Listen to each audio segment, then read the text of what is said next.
신약성경 220면 사도행전 19장 1절에서 7절 한 절씩 교독을 하겠습니다.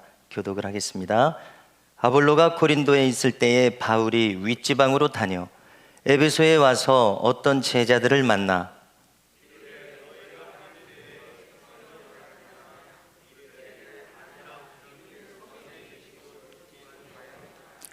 바울이 이르되 그러면 너희가 무슨 세례를 받았느냐 대답하되 요한의 세례니라.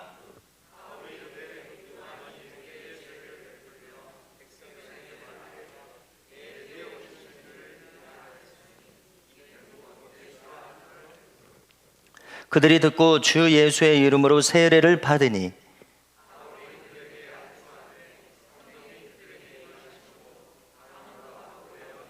함께 봉독합니다. 모두 12사람쯤 되니라. 아멘. 잠시 전에 제가 이제 20살 때 처음으로 전국적인 규모의 집회를 경험한 것이 떠올랐습니다. 이제 20살이 되고 신학생이 되니까 은혜를 갈급해 하는 마음이 있었습니다. 그래서 이제 여름방학 때 방학 되자마자 집에 내려오긴 했는데 7월 말인가 그 대학생 집회를 신청해서 참여를 했습니다. 그 단체는 지금도 있더라고요. 한사랑 선교회라고 하는 단체였는데 서울대 음대인가 미대인가를 중심으로 해서 일어난 선교단체였습니다. 그래서 찬양도 막 1시간씩 뜨겁게 하는 걸 경험하니까 참 색다른 경험이었습니다. 그런데 이제 그 강사 중에 강문호 목사님이라는 분이 있었습니다. 이분은 감리교 목사님인데 자기 교회가 갈보리 선교교회인데 선교를 열심히 한다는 거예요. 그래서 필리핀의 가운데 무슨 섬이 있는데 거기에 500개 교회를 세우는 것이 자기 교회 목표라는 거예요. 그래서 막 몇 개 교회를 이제 세웠다고 합니다. 돈이 이제 우리나라 돈으로는 얼마 안 되는데 거기서는 교회를 지을 수 있다는 거예요. 그러면서 그 원주민들 중에 정장을 하나 가져왔다고 하면서 원주민들의 정장을 소개를 하는 거예요. 그런데 무슨 대나무 같이 생긴 피리 같이 생긴 거였어요. 근데 거기에 이렇게 끈이 묶여가지고 이게 원주민 정장이라는 거예요. 그래서 참 신기하다. 어떻게 저게 정장일까 했더니 약간 민망한 건데 이렇게 남자의 중요한 부분을 이렇게 가리는 그런 정장인 거예요. 그래서 이제 예기치 않게 아무튼 좀 기가 막혔습니다. 근데 그분이 전하신 아브라함에 대한 설교의 요지가 소 제목이 10개였는데 제가 그걸 적어가지고 아직도 갖고 있습니다. 그러니까 어렸을 때 받은 은혜가 참 처음 접하면서도 오래 간다고 생각을 하는데요. 한 10년쯤 지나니까 이분이 한국교회에서 유명한 강사시더라고요. 성막을 가르치는 강사님이셨어요. 그래서 제가 가끔 새벽에 성막 그림을 보여주면서 좀 자세한 내용을 전하는 것은 이분한테 배워서 그렇습니다. 이분이 한국교회에서 최초로 성막을 미국하고 이스라엘 현지에 가서 배워온 거예요. 그리고 그분 얘기는 다른 것이 아닙니다. 성막의 이 요소에 예수님의 모습이 미리 설계도처럼 미리 다 들어있다는 거예요.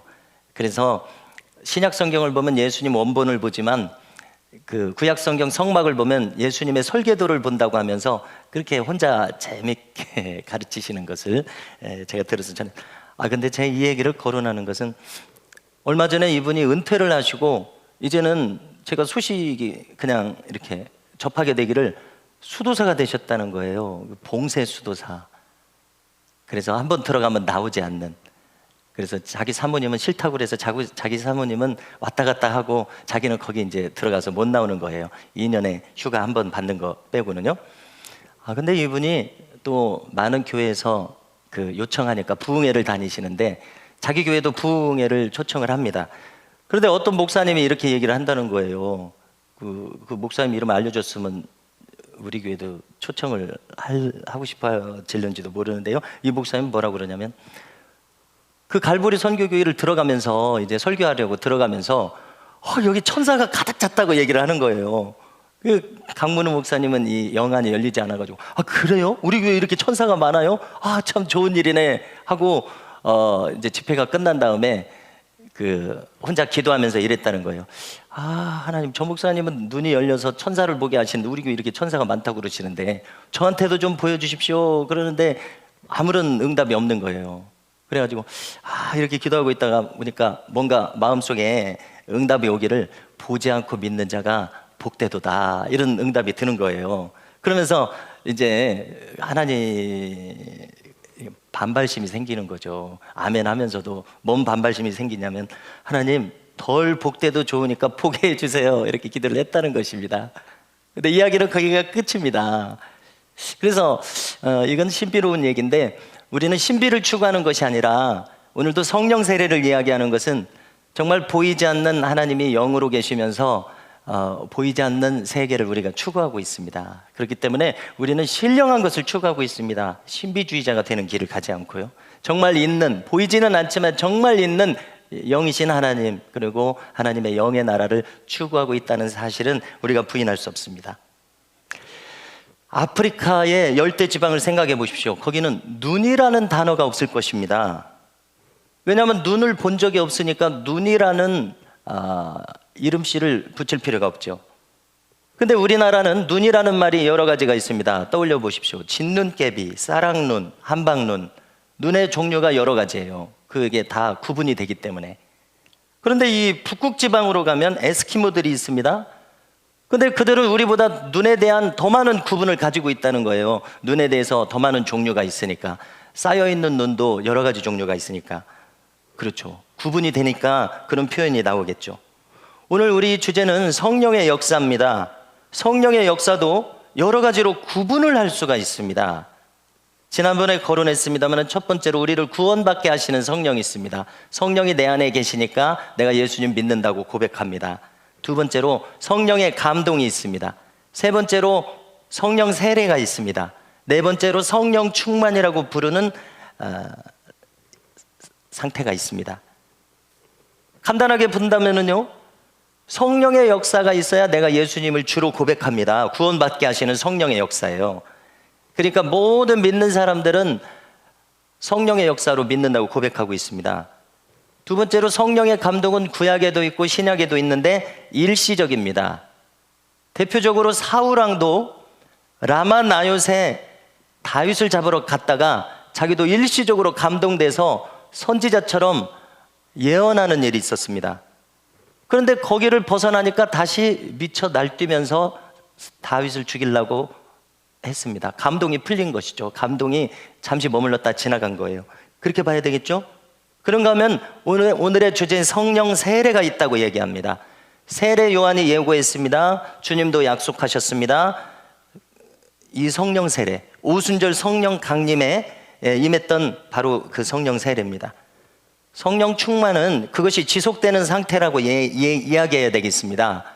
우리가 모두 경험한 것은 한 번 큰 은혜를 받았더라도 내 신앙이 식게 되더라는 거예요. 어떤 시점에서. 그러면은 그 식은 상태로 계속 가다가는 신앙을 잃어버릴 수도 있습니다. 세상으로 가버릴 수도 있습니다. 세상의 맛을 보면은요. 그래서 그 식은 신앙을 다시 불러일으키기 위해서 우리가 성령을 다시 구해야 됩니다. 그러면 성령으로 채워집니다. 그러면 그것을 성령 충만이라고 말하게 되고, 믿는 사람은 누구나 다 성령 충만한 마음을 유지하도록 노력해야 됩니다. 자, 이렇게 구분해 본 이유는 우리가 구원받을 때 성령을 받았기 때문에 성령 세례를 따로 받을 필요가 없습니다라고 이야기하는 주장이 있기 때문에 그렇습니다. 어떻습니까? 일리가 있죠. 많은 분들이 성령 세례를 신경 안 쓰고 살아갑니다. 근데 이제 저는 특별히 성령 세례를 여러 번 반복해서 말할 정도로 강조하는 목사죠. 성령 세례가 꼭 필요하다고 강조하는 목사죠. 그런데 믿는 사람들 중에서 어떤 분들은 별로 이렇게 중요하게 생각을 안 해요. 예수님 믿은 걸로 충분하다고 생각을 하는 것이죠. 그렇죠? 그분들은 성령 세례가 따로 있다고 그렇게 생각하지 않기 때문에 그렇습니다. 근데 이제 조금 전에 구분을 했듯이 성령 세례가 분명히 따로 있고 또 예수님 명령이기도 하니까 이렇게 또 거론을 하게 됩니다. 그것을 추구하자고 거론을 하게 됩니다. 자, 그 결정적인 예가 오늘도 거론한 오순절 성령 강림에 베드로와 120명의 제자들이 성령의 세례를 받은 것입니다. 그것을 예수님의 입술을 빌려서 불세례라고도 부르는 이유는 보이지 않는 영역에서는 성령이 하나님께서 천사를 동원해서 엄청나게 기름을 부으셔서 성령의 불을 붙이시기 때문에, 그래서 오순절 성령 강림 때 그것이 가시적인 영역에 나타나서 각 사람 머리 위에 불꽃이 있었다, 우리는 이렇게 생각해 볼 수가 있습니다. 하나님은 소멸하는 불이셔서 불로 우리에게 임하시면 나의 더러운 걸 다 태우십니다. 그래서 나를 사로잡으십니다. 완전히 새롭게 하십니다. 그 결과는 무엇인가 하면은 그 전과는 다르게 성령으로 사로잡힌 사람은 완전히 다른 사람이 된다는 것입니다.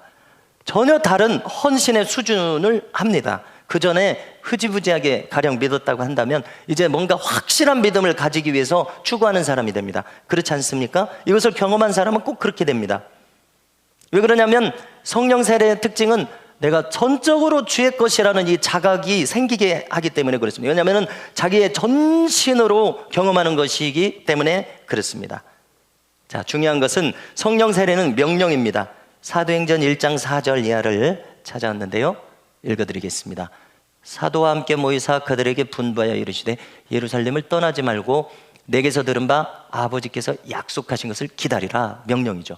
요한은 물로 세례를 베풀었으나 너희는 몇 날이 못되어 성령으로 세례를 받으리라 하셨느니라. 이렇게 하시고 승천을 하셨습니다. 그러므로 믿는 사람은 주님의 명령을 따라서 누구나 성령 세례를 추구해야 한다는 것입니다. 사도행전에 나타난 성령 세례를 간략하게 살펴보겠습니다. 첫 번째로 오순절 성령 강림 사건이 있었습니다. 그 다음에 성경을 그 부분을 한번 보십시오. 그러면 오순절 당일에 베드로가 일어서서 설교를 하잖아요. 그러면 그날 설교할 때 회개하고 죄사함 받으라, 그러면 성령을 선물로 받는다까지 이야기를 합니다. 그때 3,000명이 믿습니다.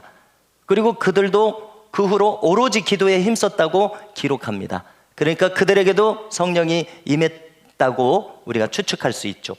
막 확실하게는 안 적어놨으니까요. 세 번째로 사도행전 4장 31절에서도 그들이 성령으로 충만해졌다고 합니다. 오늘 우리가 본 그 이후의 내용입니다. 그것은 2장에서 성령 처음 받을 때 충만했었다. 제가 헬라 찾아보니까 필로소 이런 말을 쓰는 것을 기억을 합니다. 그 똑같은 말을 썼으니까 똑같은 상황이라고 우리가 생각할 수가 있어요. 우리 한국말로는 성령으로 충만해졌다 이렇게 번역을 해놨습니다. 네 번째, 사도행전 9장 17절 자주 언급했습니다. 9장 17절은 이제 다른 겁니다. 이 고넬료를 제가 자꾸 생각해가지고, 여기는 9장은 바울이 되기 전에 사울이 주님을 만나고 변화될 때입니다.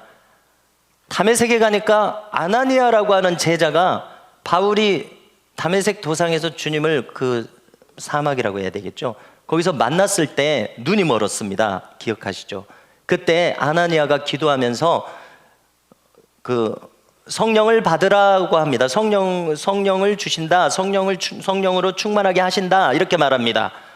그러니까 안수했을 때 성령으로 충만하게 됐겠죠. 이렇게 말했으니까요.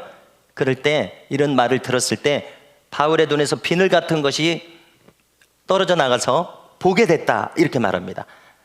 보지 못하게 됐던 바울이 보게 됐습니다. 성령의 역사라고 말해야 되겠습니다. 여기서 뭐 방언을 받았다 이런 말은 없습니다. 근데 우리가 다만 추측할 뿐이죠. 나중에 바울이 방언을 하는 것을 보니까 언제 받았는지는 모르지만 아무튼 이때 받았을 수도 있고, 이렇게 추측밖에 못합니다. 다섯 번째로 여러 번 거론한 사도행전 10장 고넬료의 집에 섭니다. 우순절하고 똑같이 성령이 임했다고 기록해 줍니다. 여섯 번째로는 쭉 가가지고 사도행전 19장 에베소에서 12사람이 바울에 의해서 성령을 받았습니다. 이때 나타난 현상은 방언이 열리고 예언이 열렸습니다. 자, 여기서 지금 있었던 사도행전의 성령 세례 사건들의 현상들을 좀 살펴보겠습니다. 오순절에는 어떤 일이 있었죠? 급하고 강한 바람이 있었습니다. 불의 혀 같은 것이 보였습니다. 방언이 열렸습니다. 그 다음에 그 당일에, 그리고 얼마 후에 4장에 있었습니다. 그건 자세한 건 알 수 없어요. 성령으로 충만해졌다고만 기록되어 있으니까요. 그리고 바울이 성령 받은 9장도 상세한 기록은 없습니다. 이렇게 추측만 할 뿐입니다. 그리고 10장 고넬료의 집하고 19장 에베소는 방언이 임하는 그런 뚜렷한 현상까지 기록해주고 있습니다. 자, 이렇게 거론하는 이유는요, 방언에 대해서 이제 거론하려고 합니다. 지난 수요일에 다 다루지 못해서 오늘 보충적으로 다루는 겁니다. 어떤 논쟁이 있냐면, 방언을 하지 않습니까? 지금 성령 받은 현상으로 방언을 하잖아요. 그러면 방언이 성령 세례를 받은 확실한 증거냐라는 논쟁이 있습니다. 그러니까 방언을 꼭 받아야 성령 받은 것이냐라는 논쟁이 있습니다. 이걸 잠시 살펴보겠습니다. 간략하게요. 자, 오순절 교단은 미국에서 시작됐습니다. 1900년대 초반에. 그래서 오순절 교단 중에 어떤 파는 성령 세례를 받으면 반드시 방언한다 이렇게 말하는 파가 있습니다. 반드시 100% 방언을 해야 된다. 어떻게 생각하십니까? 그런가 하면 똑같은 오순절 파에서도 반드시 방언을 받아야 한다고 말할 수는 없다. 필수적인 조건으로 제시할 수는 없다. 이렇게 말합니다. 오순절에서도 다르습니다. 여러분들은 어떻게 생각하십니까? 자, 이게 중요한 주제인데요. 저의 판단은 이렇습니다. 자, 저도 아무리 이렇게 성경을 살펴봐도 성령 세례 받으면은 반드시 방언 받는다, 이런 확실한 구절이 없어요. 그렇지 않습니까? 다만 추측할 수 있을 뿐이에요. 초기에 아까 4장에서 봤듯이 성령이 충만했다는 기록, 2장하고 똑같이 충만했다는 기록만 있지 거기서도 방언했다 이런 자세한 기록은 안 해주고 있어요.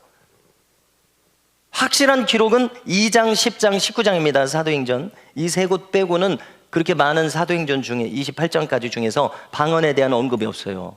신기하죠? 더 있을 것 같은데 이렇게 세 군데밖에 없어요.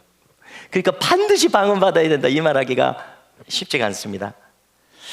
자, 그런데요, 그렇다고 해서 또 반드시 아니라고 단정하기도 어렵습니다. 그러면 어떻게 판단해야 됩니까?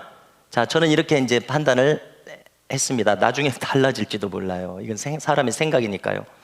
저는 100% 방언을 받는다라고 생각을 하면서도 그러나 과정 중에 있습니다. 이렇게 이제 설명을 하게 됩니다. 이게 무슨 뜻이죠? 이런 뜻입니다. 성령을 받으면 누구나 다 100% 방언을 할 수 있습니다. 제가 판단할 때요. 그러나 100% 그때 나타나지는 않는다는 거예요. 즉, 성령 세례를 받았어도 어떤 사람은 죽을 때까지 방언을 안 하거나 못할 것입니다. 실제로도 그렇죠. 또 어떤 사람은 필요성을 못 느낄 것입니다. 또 어떤 사람은 원하지 않을 것입니다. 또 어떤 사람은 알지 못해서 못할 수도 있을 것입니다. 자기에게 성령이 충만하게 임했는데 방언이라는 걸 전혀 몰라서 못할 수도 있을 거예요. 여러 가지 경우가 있을 거예요. 그러나 성령 세례를 받으면 이 성경과 모든 상황을 볼 때 100% 방언을 받을 가능성을 가지고 있다, 이렇게는 말할 수 있을 것 같습니다. 그러나 100% 발현되지는 않을 것이다.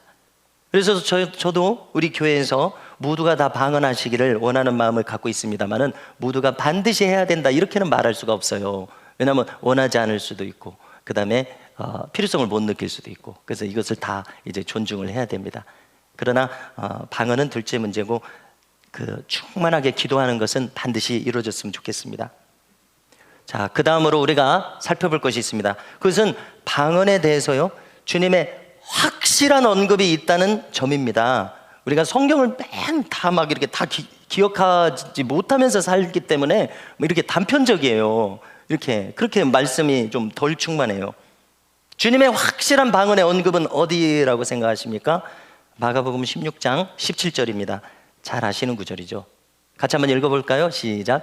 믿는 자들에게는 이런 표적이 따르리니 곧 그들이 내 이름으로 귀신을 쫓아내며 새 방언을 말하며 뱀을 집어올리며 무슨 독을 마실지라도 해를 받지 아니하며 병든 사람에게 손을 얹은 즉 나으리라. 아멘. 그렇습니다. 마가복음은 16장이 끝입니다. 여기서 한 두 구절만 읽고 완전히 끝나요. 마가복음은 친절한 복음서가 아니에요. 구구절절 설명을 안 해줘요. 이렇게만 얘기하고 끝 이렇게 됩니다. 그래서 이게 이제 우리 주님의 언급인데 뭐라고 했습니까? 믿는 자에게 이런 표적, 사인, 징표, 증거가 나타난다. 근데 우리 주님의 말씀이란 말이에요. 그러니까 이 말씀을 간과할 수가 없죠. 주님이 직접 하신 말씀이니까요. 그래서 꼭 기억하십시오. 새 방언을 말한다는 주님의 말씀이 있습니다. 그렇게 따진다면 믿는 자에게는 100% 방언이 있다, 이렇게 생각할 수 있습니다. 자, 다음으로는 바울의 생각을 한번 살펴보겠습니다. 고린도전서 14장 21절 이하입니다.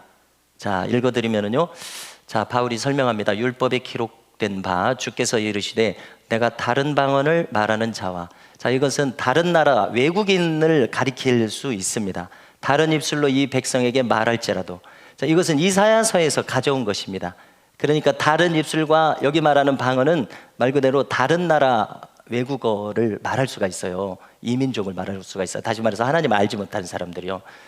말할지라도 그들이 여전히 듣지 아니하리라 하였으니, 그 다음에 이제 바울이 말하고 싶은 것은 방언에 대해서입니다. 여기서는 방언입니다. 22절. 그러므로 방언은 믿는 자들을 위하지 아니하고 믿지 않은 자들을 위한 표적이나 라고 이야기합니다. 자, 이 말은 조금 새겨서 들어야 되는데요, 한번 상황을 떠올려 보십시오. 믿는 사람들이 막 방언을 합니다. 믿는 사람들이 집회에 갔더니 막 방언을 합니다. 그런데 여기 초청되어 온 믿지 않는 사람이 있습니다. 처음 이 집회에 막 참여했어요. 막 그 식사 대접을 막 받아가지고 그 보답으로 여기에 지금 억지로 참여해야 돼요. 사람 사귀느라고. 그 사람이 부흥에 참석하게 하려고 밑밥 깔은 줄을 몰랐었던 거죠. 그래서 여기 지금 처음 왔어요. 그랬더니 막 방언을 합니다. 그러면 이 믿지 않는 사람이 막 이 부흥의 현장에 와가지고 막 이상하다고 할 겁니다. 아, 막 생소하다고 할 거예요. 심지어 속으로 이제 미쳤다고 할 것입니다. 그러므로 지금 바울은 방언은 믿는 사람과 이렇게 믿지 않는 사람을 뚜렷하게 가르는 표적이라는 뜻으로 이야기하고 있습니다. 이 두 부류를 가르는 징표가 된다는 것입니다. 자, 분명코 믿지 않는 사람 편에서 볼 때는 방언은 확실하게 저 사람이 믿는 사람이라고 하는 부인할 수 없는 증거가 될 것입니다. 그렇다면 바울은 방언을 믿는 자의 표적, 징표로 봤습니다. 그래서 주님이 말씀하신 것과 같구나, 이걸 확인하게 됩니다.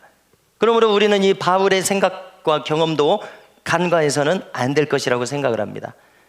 자, 자주 언급한 대로 바울은 자기가 방언하는 것이 다른 사람보다 더 많이 방언을 말함으로 감사하다고 했습니다. 고린도전서 14장 18절이죠. 같이 한번 읽습니다. 시작. 내가 너희 모든 사람보다 방언을 더 말함으로 하나님께 감사하노라 말했습니다.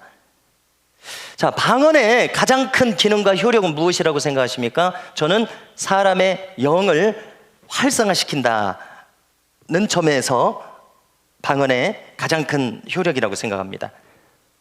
여러 번 거론한 것처럼 사람은 영과 혼과 몸으로 이루어졌습니다. 자, 인간이 영적으로 건강하고 온전한 삶을 살아야 되는데요, 그러려면 이 영이 잠들어 있어서는 안 되고 깨어나서 살아있어야 됩니다. 영이 살아있어야 됩니다. 깨어있는 사람이 돼야 됩니다. 그리고 이 영을 통해서 영이신 하나님으로부터 하나님이 주실 수 있는 가장 좋은 것들이 이 영을 통해서 공급된다고 우리가 봐야 됩니다. 내 영혼이 잘됨과 같이 범사에 잘되고 강건하기를 원하노라, 사도 요한 3장에서 사도 요한의 그 축복이지 않습니까? 여기서 뭐라고 말하고 있습니까? 내 영혼이 잘됨 같이 범사에 잘된다고 이야기했습니다. 내 영이 잘돼야 나머지 모든 것이 잘된다는 것을 이 말씀을 통해서 사도 요한의 경험으로부터 우리가 알 수가 있습니다. 그가 먼저 축복한 것은 영을 축복한 것입니다. 영혼을 축복한 것입니다. 그러므로 바울 자신의 경험에 따라서 그는 이렇게 기도하는 것을 감사했습니다. 우리도 마찬가지일 것이라는 것입니다. 자, 현대 교회에서 최초로 이 방언 은사를 적극적으로 권장하고 사용한 부흥 운동이 있었습니다. 많은 부흥 운동이 있었습니다만은 1900년대 초에 미국 LA의 아주사 거리라는 거리에서 있었던 부흥 운동입니다. 이 부흥 운동은 3년 반 동안 지속되었습니다. 막 수십 년 지속된 것이 아니더라고요. 3년 반, 짧다면 짧고 길다면 긴 기간이죠. 자, 이 부흥 운동을 주도한 목사님은 한쪽 눈을 보지 못하는 목사님이었습니다. 윌리엄 시무어라고 하는 흑인 목사님이었습니다. 그리고 이 창고 안에서 이 집회가 이루어졌지, 이렇게 우리 교회처럼 이런 번듯한 건물이 아니었습니다. 놀랍게도요. 자, 그들이 이 성령 운동이 일어나고 부흥 운동이 일어나자 자기들 회보를 발간을 했습니다. 어떤 회보를 보니까 1900년대 초반입니다. 자기들 모임에서 160명 정도가 성령 세례를 받았다 이렇게 기록합니다. 여기서 성령 세례 받았다고 기록합니다. 그리고 거기다 덧붙이기를 그 증거로 이 사람들이 다 방언을 말하는 사람들이다 이렇게 기록합니다. 신기하죠? 재밌죠? 그 부흥운동 전체가 방언을 하고 있어요. 아주 특이하게. 인류 역사에서 이런 일은 없었을 것 같습니다. 자, 그는 성령 세례에 대해서 뭐라고 설명을 하냐면요, 이제 이 현상이 나타났으니까 이게 뭔지를 설명을 해야 되잖아요. 그래서 이것은 성령 세례는 성령 세례에 증거가 있다 이렇게 설명을 하는 거예요. 그 증거는 뭐냐면은 속으로는 보이지 않는 영역에서는 하나님의 사랑으로 충만해지는 것이다. 이것이 내적인 증거다. 그들은 이렇게 말했습니다. 하나님의 사랑으로 가득 차지는 거예요. 그리고 외적인 증거로 방언을 하는 것이다. 이렇게 주장을 했습니다. 자, 여기까지만 듣고요. 놀라운 것은 이분들의 이 부흥운동의 집회에서 초대교회하고 똑같은 기적이 일어났다는 것입니다. 참 놀랍습니다. 믿겨지지가 않아요. 이 보고를 보면은요. 그들은 먼저 함께 방언으로 뜨겁게 기도하는 사람들이었습니다. 그러는 가운데 초대교회의 기적이 일어났습니다. 많은 기적이 일어났습니다. 예수님과 똑같은 기적들이 일어났습니다. 여러분들 믿어지십니까? 없었던 팔이 자라나는 기적이 일어났다는 겁니다. 믿어지세요? 저도 지금 안 믿어져요. 제가 직접 자료는 있어서 읽었는데 믿어지지가 않아요. 가르시아라고 하는 사람이 진술한 것입니다. 주님은 창조주시기 때문에 불가능하지는 않습니다. 우리가 성경을 믿기 때문에요. 그럼에도 불구하고 어쩜 이런 믿기 힘든 기적이 있을 수 있나 이런 생각을 가지게 됩니다. 여기에서 함께 사역을 했다가 오랫동안 그 워싱턴주의 스포케인이라, 워싱턴은 이제 미국 북쪽이죠. 저쪽 서쪽의 북쪽이죠. 워싱턴주의 스포케인이라는 곳에서 잔지 레이크라고 하는 목사님이 활동을 했습니다. 그분도 이런 비슷한 기적을 일으켰습니다. 이것이 왜 참 놀랍게 여겨지냐면요, 우리가 웨슬레의 부흥운동도 있고 그 다음에 조나단 에드워즈의 부흥운동도 있고 거기서 사람들이 엄청나게 부르짖고 회개하는 그런 것들은 기록되어 있습니다. 또 웨슬레 집회에서도 치유와 신유의 기적들은 기록되어 있습니다. 그런데 이런 그 기적들, 초대교회 같은 이런 웨슬레 집회에서는 방언이 기록되어 있지 않아요. 근데 여기서는 이런 기록이 나타납니다. 그래서 이런 본격적으로 치유의 기적이 일어나는 것은 1900년대 초가 거의 개신교 역사에서는 처음 나타나는 것처럼 이렇게 느껴집니다.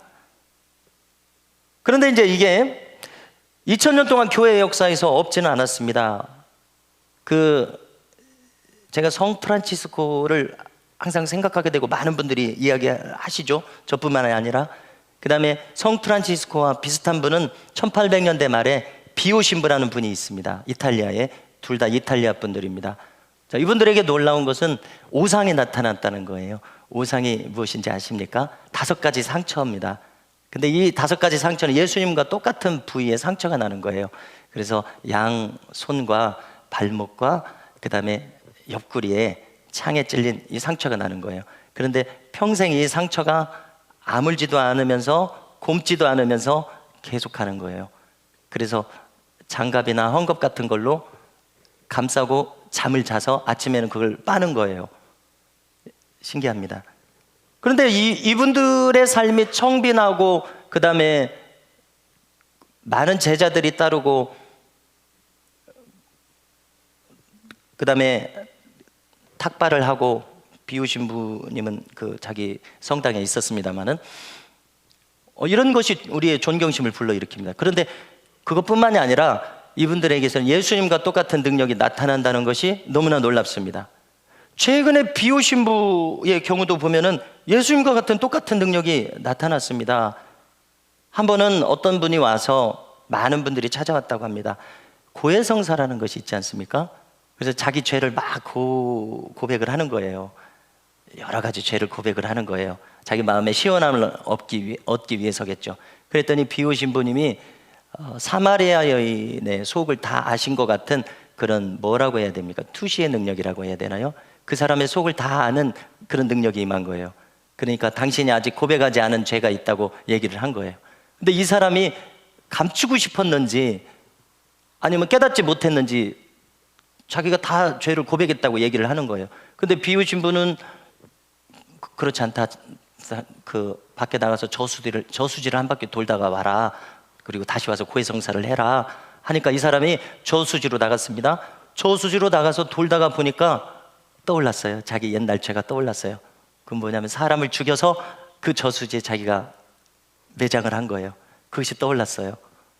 감추고 싶었는지 아니면 잊어버려서 그랬는지 모르겠습니다. 또 비유신 분에 와서 그걸 고백하는 거예요. 여러분 이게 믿겨지십니까? 너무나 놀랍죠. 근데 이 비유신 분아 그 성프란치스코에게도 예수님과 같은 그런 치유의 능력이 있었습니다. 그런데요, 가톨릭에서는 이런 일들이 종종 있습니다. 믿겨지지 않지만요. 그런데 1900년대 초반에 강력하게 함께 기도하며 방언으로 기도하는 이분들에게서 이런 놀라운 치유의 기적이 일어났다는 것입니다. 그래서 교회 역사에서 이거는 처음 있는 일처럼 느껴져요. 이런 운동이요. 그런데 이 운동은 사그라들지 않고 우리나라에서는 1920년대, 30년대에 김육두 목사님이나 이용도 목사님을 통해서 나타납니다. 하나님께서는 미국만 성령을 부어주신 것이 아니고 또 그때 인도나 영국에만 성령을 부어주신 것이 아니라 우리 한국교회도 그렇게 똑같이 부어주신 것을 교회 역사에서 확인할 수가 있습니다. 그런데 이분들의 사역은 거기서 멈추지 않았습니다. 그 이후로 쭉 이 사역이 이어졌습니다. 오늘날까지 이어지고 있어요. 60년대, 70년대는 캐서린 쿨만을 통해서 이루어졌습니다. 80년대, 90년대 지금까지는 베니힌이라는 분을 통해서 이루어졌습니다. 그분들한테서 배운 분들이 또 미국 도처에서 활약을 하고 있더라고요. 이런 자료를 살펴보면요. 그런데 생각해 보십시오. 우리나라도 마찬가지입니다. 우리나라도 한국교회 초기에 부어주신 성령의 역사가 오늘까지도 계속 이어지고 있습니다. 그래서 저는 우리 교회도 그런 성령의 놀랍게 우리를 사로잡으시고 나타나시는 그러한 역사가 있기를 간절히 소망하게 됩니다. 성령의 불세례가 우리 각 사람에게 임함으로 말미암아서요. 그리고 우리가 함께 영으로 이렇게 뜨겁게 기도하게 됨으로 말미암아서요. 참 놀라운 기록이 계속 이어집니다. 그 교회에는 모세의 성막에 밤에는 불기둥이 있었습니다. 기억하시죠? 그런 일들이 있었습니다. 그래서 밤에 그 아주사 그 부흥 현장 인근의 주민이 소방서에 신고를 하는 거예요. 불길이 치솟아 있으니까. 그런데 그게 믿기지 않게 성막에 그런 불기둥과 같은 그것이었습니다. 뿐만 아니었습니다. 성전 낙성식 때 어떤 일이 있었죠? 성전 안에 구름이 자욱했습니다. 하나님의 임재의 구름이라고 할 수 있죠. 거기 제사장들이 서서 못 섬기고 거기 버티지 못하고 넘어졌다 이렇게 기록하고 있습니다. 그런데 여기 이 아주사 부흥 현장에서도 이러한 일이 있었습니다. 그것을 성막을 쉐키나라고 하는데요, 이 쉐키나 영광이라고 합니다. 또 영어로 읽으면 쉐카이나 영광, 쉐카이나 글로리라고 들 부릅니다. 몇몇 사람들은 이렇게들 부릅니다. 예수전도단이 우리 한국교회도 많은 영향을 끼쳤죠. 그 지도자 중에 진 나넬이라고 하는 분이 있는데요, 이분이 뭐라고 이야기를 하냐면 자기가 어린 시절에 그 부흥 현장에 있었다는 거예요. 근데 자기가 뭘 했냐면은 그 교회에 뭔가 이 안개가 자욱했었다는 거예요. 그래서 자기 친구들하고 막 돌아다니면서 이 안개를 막 움켜쥐는 그런 놀이를 했다는 거예요. 근데 자기가 그때는 몰랐는데 지금 돌이켜서 생각해 보니까 그게 쉐카이나 영광이라는 거예요. 여러분 이게 믿겨지십니까? 모세의 성막이나 솔로몬 성전의 낙성식 때 그런 임재의 구름은 성경에 기록되어 있는데 그것이 현실에서도 일어날 수 있는가, 이런 의구심이 가집니다. 하나님은 불가능은 없으시지만 내가 목격하지 못했으므로, 경험하지 못했으므로 참 믿기가 어렵습니다. 기록이기 때문에 전할 뿐입니다. 자, 이 모든 것은 무엇입니까? 한마디로 하나님의 영이 임재하시는 현상입니다. 성경의 기록이 현실 속에서 재현되는 현상입니다. 그런데 우리가 그 능력의 근원을 추적을 해봅니다. 추적해 볼 때 단 한 가지에 도달하게 된다는 사실입니다. 그것은 오순절 성령께서 임하셨던 성령의 사로잡힘에서 그 모든 것들이 이루어졌다는 것입니다. 말씀을 맺겠습니다. 요한복음 14장 26절입니다. 주님은 이제 십자가를 지시고 부활 승천하시기 전에 제자들에게 마지막으로 뭐라고 말씀하시냐면 보혜사, 성령님이죠. 그 아버지께서 내 이름으로 보내실 성령, 그가 너희에게 모든 것을 가르치고 내가 너희에게 말한 모든 것을 생각나게 하리라. 또 요한복음 14장 그 앞에 12절을 보니까 내가 진실로 진실로 너희에게 이르노니 나를 믿는 자는 내가 하는 일을 그도 할 것이요 또한 그보다 큰 일도 하리니 이는 내가 아버지께로 감이라 말씀하셨습니다. 이것이 성령을 우리에게 보내주시겠다는 이유이셨고 이 때문에 우리에게 성령이 오십니다. 우리가 구하기만 한다면요. 그러므로 성도 여러분, 우리 모두는 성령을 부어주시겠다는 이 주님의 약속을 나에 대한 약속으로 믿을 수 있기를 바랍니다. 그리고 말씀하신 대로 성령으로 가르침을 받고 능력을 받을 수 있기를 바랍니다. 그래서 베드로처럼 바울처럼 그리고 지나간 교회 시대의 수많은 주의 믿음의 선진들 종들처럼 주님처럼 행하고 심지어 어떤 분은 주님보다 더 큰 규모로 행했던 바로 그 일, 그 맡기신 사명, 우리에게 맡겨주실 사명을 다 이루는 우리들 각 사람들과 우리 젊은이들과 우리 미담교회가 될 수 있기를 간절히 소망합니다.